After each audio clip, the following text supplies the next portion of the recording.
Hello नमस्कार श्री स्वामी समर्थ। आजच्या व्हिडिओमध्ये आपण पाहणार आहोत कार्तिक महिन्यातली संकष्टी चतुर्दशी ही कधी आहे, तिचा चंद्रोदयाचा टाइम कसा आहे आणि आपल्याला पूजा मांडणी अगदी सोप्या पद्धतीने आपल्याला कशी करायची आहे तेच पाहणार आहोत। तर आपल्या चॅनलवर जर तुम्ही नवीन असाल तर आपल्या चॅनलला सबस्क्राइब करून घ्या, बेल आयकॉन प्रेस करा।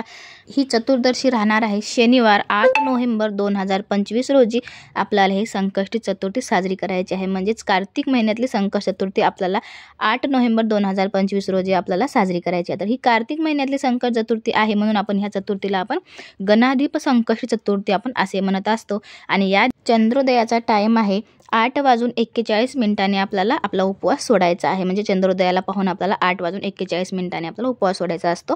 चंद्रोदयाचा टाइम आहे।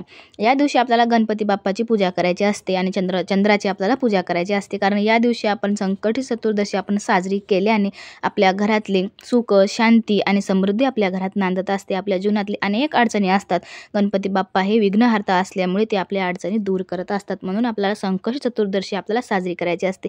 जर कोणाच्या घरी कोणाचे लग्न जुळत नाही तर किंवा त्यांचा मुलाबाळाचा अभ्यासात मन लागत नाही, पुन्हा अनेक संकट असतात आपल्या घरात, ते संकट जर असतील तर तुम्ही संकष्टी चतुर्दशी जर पकडायला सुरुवात केल्या तर तेव्हापासून तुमच्या घरामध्ये सुधारणा तुम्हाला दिसायला भेटेल। तर आता आपण पाहूया आपल्याला पूजा कशी करायची आहे, अगदी साध्या पद्धतीने आपल्याला पूजा मांडणी कशी करायची आहे। तर 8 तारखेला शनिवारी आपल्याला सकाळी स्वच्छ सुशोभित होऊन आपल्याला पूजा मांडणी, आपल्याला सकाळची जे काही आपली नित्यसेवा स्वामी महाराजांची आपले देवघरातली आपली देवपूजा वगैरे आपल्याला करून घ्यायची आहे आणि आपल्याला त्या दिवशी उपवास पकडायचा आहे। तुम्ही फलाहार घेऊ शकता किंवा तुमच्याकडे जे काही फराळ वगैरे करतात ते तुम्ही त्या दिवशी घेऊ शकता।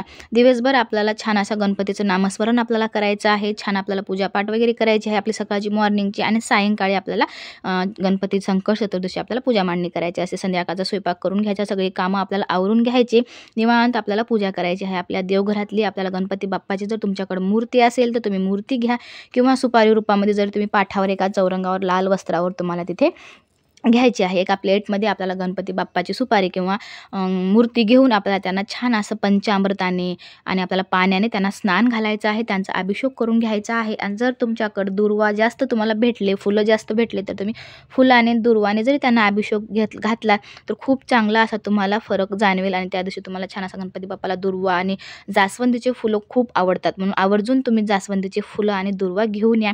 शक्य असेल तर गणपती बाप्पाच्या मंदिरात जा, जास्वंदीचं फुल अर्पण करा, त्यांना दुर्वा अर्पण करा। जर शक्य नसेल तर सायंकाळी अशी साधी तुम्हाला पूजा मांडणी करायची आहे। गणपती बाप्पांना अभिषेक झाल्याच्या नंतर त्यांना तांदळाची छोटी अशी रास द्यायची, त्याच्यावर त्यांना विराजमान करायचं, त्यांना गंध पुष्प फूल अर्पण करायची, दुर्वा त्यांना अर्पण करून घ्यायचं आणि आपल्याला दिवा प्रज्वलित करून घ्यायचा सर्वप्रथम। नंतर आपला धूप दीप आपल्याला लावून घ्यायचं आणि त्यांच्या अगदी समोर आपल्याला एक स्वस्तिक काढून घ्यायचं आहे। स्वस्तिक आपल्याला तांदळाने किंवा तुम्ही गव्हाने जरी काढलं तरी चालतं, छान असं तिथे एक स्वस्तिक काढायचे आहे। स्वस्तिकाला हळद कुंकू फुलं आपल्याला अर्पण करायचे आहेत आणि त्यांना थोडेसे दुर्वा पण तुम्ही ठेवलं तरी चालते त्या स्वस्तिकावर, किंवा नाही ठेवलं तरी चालते, फुलं अर्पण करून घ्यायचे आहे। त्यांना पण धूप दीप आपला दिवा त्यांना ओवाळून घ्यायचा आहे। छान अशी पूजा मांडणी आपल्याला करायची आहे आणि चंद्रोदयाचा टाइम होईपर्यंत आपल्याला गणपतीचं स्तोत्र आपल्याला तिथे पठण करायचं आहे आणि आपल्याला मंत्र तिथे पठण करायचे आहेत। मंत्र असा पठण करायचा आहे की ओम विघ्नेश्वराय नमः, ओम विघ्नेश्वराय नमः, असा आपल्याला 108 वेळा मंत्र आपल्याला तिथे म्हणायचा आहे। कारण विघ्नहर्ता गणपती बाप्पा आहेत म्हणून आपली त्यांच्या नावातच विघ्न हरण असं आहे, म्हणजे त्यांनी विघ्न आपले कोणतेही असे संकट विघ्न आपल्या घरामध्ये असू द्या, वाईट शक्तींचा वास असू द्या, ते हरणार आहेत, ते दूर करणार आहेत, म्हणून आपल्याला विघ्नहर्तेचा आपल्याला इथं गणपती बाप्पांचा मंत्र म्हणायचा आहे। ओम विघ्नेश्वराय नमः असा आपल्याला 108 वेळा हा मंत्र आपल्याला इथे म्हणायचा आहे। सूर्योदयाचा टाइम होजेपर्यंत आपली छान अशी पूजा इथं मांडणी होते। आपल्याला मोदकाचा नैवेद्य अगोदरच बनवून ठेवायचा आहे आणि आपल्याला सूर्योदयाचा सूर्य जेव्हा येतील तेव्हा आपल्याला तुमच्या अंगणात किंवा तुमच्या टेरेसवर तुम्ही जाताना आपल्याला थोडंसं पाणी घेऊन जायचं आहे आणि आपल्याला फुलं घेऊन जायचे आहे, थोड्या अक्षता घेऊन जायच्या आहेत आणि नैवेद्य घेऊन जायचं आहे आणि हळद कुंकू आपल्याला सोबत न्यायचं आहे। इथे गेल्यावर सर्वप्रथम आपल्याला अर्घ्य द्यायचं आहे, चंद्राला आपल्याला पाणी अर्पण करायचं आहे। त्याच्यानंतर हात जोडून आपल्याला नमस्कार करायचा आहे, त्यांना हळद कुंकू आपल्याला वाहायचं आहे, त्यांच्या नावाने एक पुष्प आपल्याला खाली ठेवायचं आहे।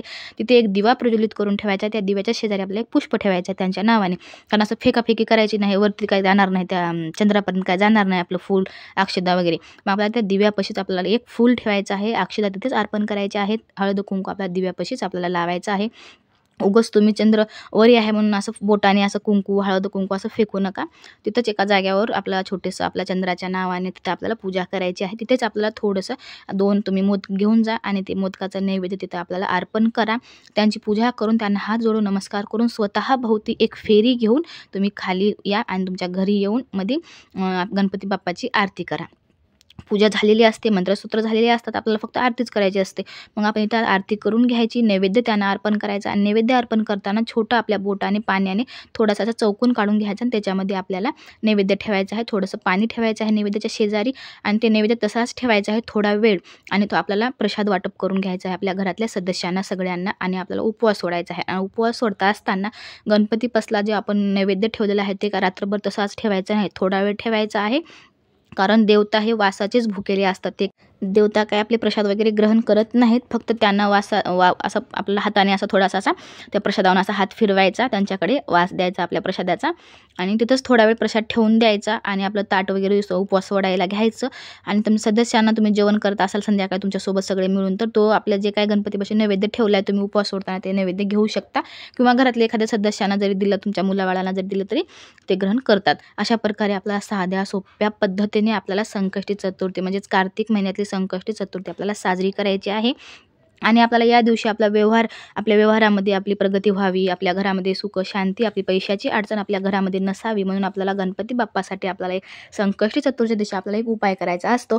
तो उपाय मी तुम्हाला उद्याच्या व्हिडिओमध्ये घेऊन येईल. तोपर्यंत आपल्या चॅनलला सबस्क्राईब करून ठेवा, बेल आयकॉन प्रेस करून ठेवा, म्हणजे काय होईल तुम्हाला असेच नवनवीन माहितीपूर्ण व्हिडिओ सर्वप्रथम तुम्हाला पाहायला मिळतील.